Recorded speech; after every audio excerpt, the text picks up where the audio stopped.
성도 여러분 안녕하세요. 말씀 묵상 리바이블입니다.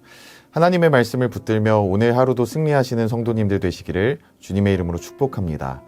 오늘 하나님께서 우리에게 주시는 말씀은 데살로니가전서 4장 1절에서 2절까지의 말씀입니다. 우리 함께 읽겠습니다.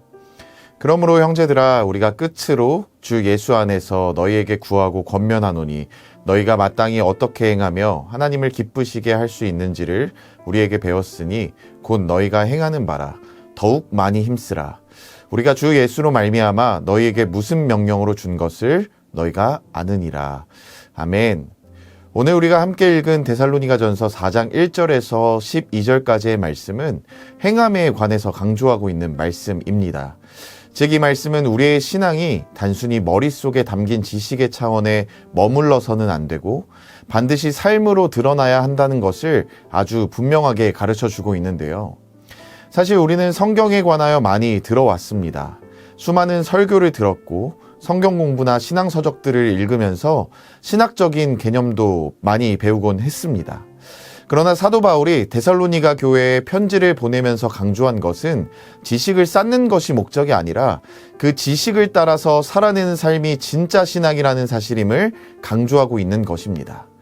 다시 말하면 신앙의 옳고 그름은 우리가 얼마나 많이 알고 있는가로 판가름 나는 것이 아니라 우리가 얼마나 그분의 말씀을 삶에서 잘 실천하고 있는가 하는가로 결정된다는 것입니다.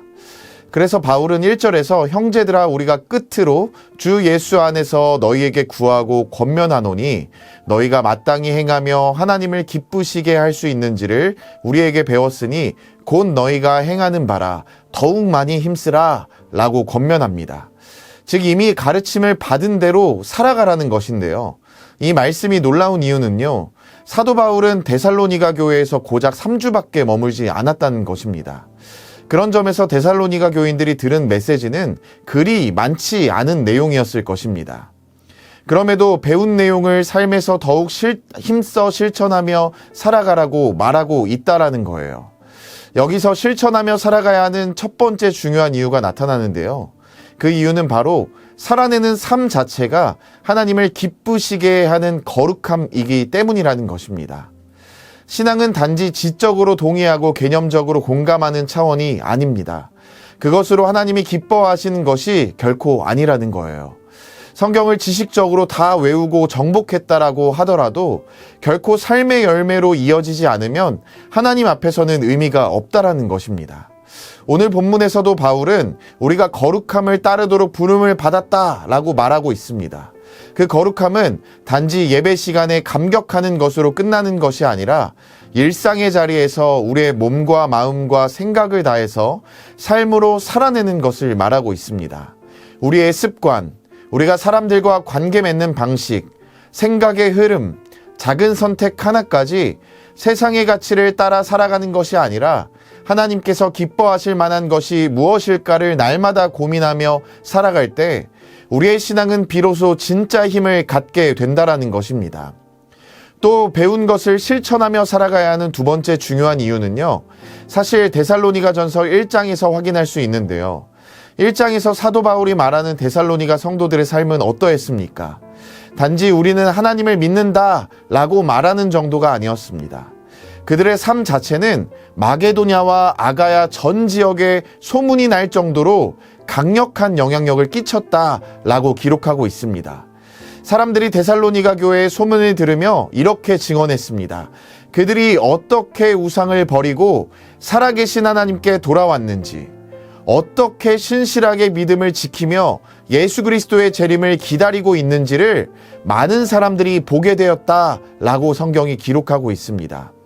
데살로니가 성도들의 삶이 곧 설교였고 그들의 거룩함이 곧 복음의 증거였다라는 것입니다.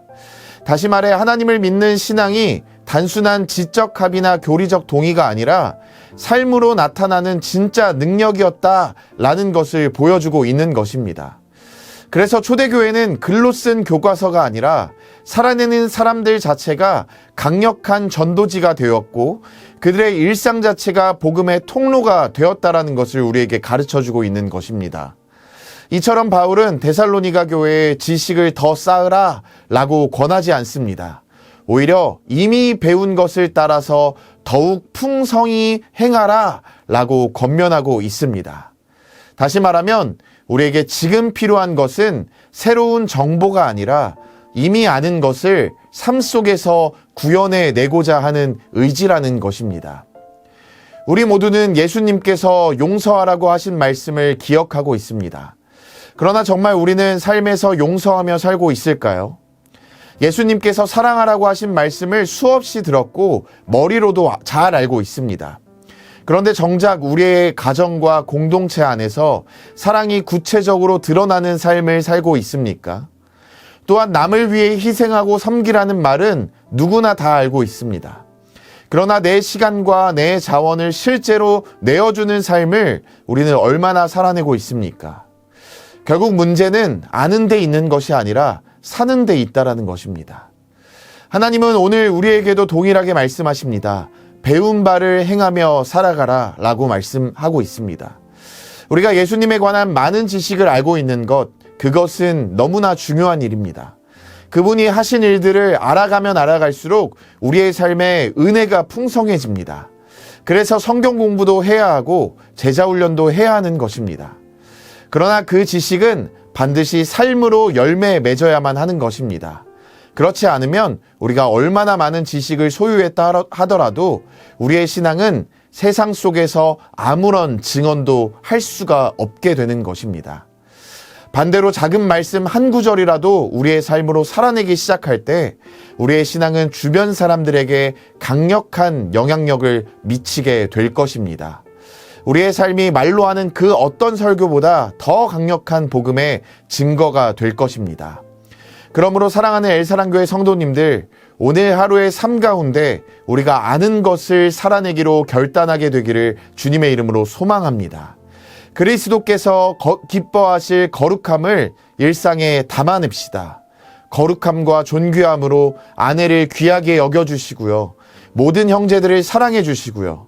분수를 넘어서서 형제를 해하는 일에 적극적으로 참여하지 마시고 그렇게 우리의 일터에서, 가정에서, 관계 속에서 이미 알고 있는 진리들을 실천하며 행하며 살아가시는 우리 성도님들이 다 되시기를 주님의 이름으로 축복합니다. 하나님은 우리가 새로운 것을 알기를 원하시는 게 아닙니다. 우리가 이미 알고 있는 것을 삶 속에서 구체적으로 살아내기를 진정으로 원하십니다. 하나님의 말씀을 지식의 차원이 아니라 생활의 차원으로 옮겨가는 삶, 이것이 바로 하나님을 기쁘시게 하며 또 세상을 변화시키는 강력한 영향력이 되는 줄로 믿습니다. 오늘 저와 여러분 모두가 아는 것만 가득한 신앙인이 아니라 살아내는 실력을 갖춘 성도로 세워지기를 주님의 이름으로 축복합니다. 그렇게 세상 가운데 거룩함으로 살아내는 일에 승부를 거는 우리 엘사랑교회 성도님들 다 되시기를 주님의 이름으로 축복합니다. 기도하겠습니다. 사랑하는 주님, 오늘 말씀처럼 우리의 신앙이 아는 데 머물지 않고 삶으로 드러날 수 있도록 인도하여 주시옵소서. 거룩함으로 주님을 기쁘시게 하고 가정과 공동체에서는 사랑으로 섬기며 세상 속에서는 성실히 살아 주님의 이름을 높이게 인도하여 주시옵소서. 우리를 통해 많은 영혼들이 주님 앞에 돌아올 수 있도록 우리를 복음의 통로 삼아 주시옵소서. 예수님의 이름으로 기도합니다. 아멘. 우리 오늘도 두 가지의 기도 제목을 주님 앞에 올려드리시면서 함께 기도하며 나아가기를 소망합니다. 먼저는 우리가 알고 있는 그리스도에 관한 지식을 삶에서 실천하는 성도가 될 수 있도록 인도하여 달라고 기도하며 나아가기를 소망하고요. 두 번째로는 우리의 삶을 통해서 세상 가운데 그리스도의 복음이 날마다 확장되어 갈 수 있는 통로가 될 수 있도록 우리를 인도하여 달라고 그렇게 함께 기도하며 이 두 가지의 기도 제목을 주님 앞에 올려드리시면서 함께 기도하며 나아가도록 하겠습니다. 기도하겠습니다.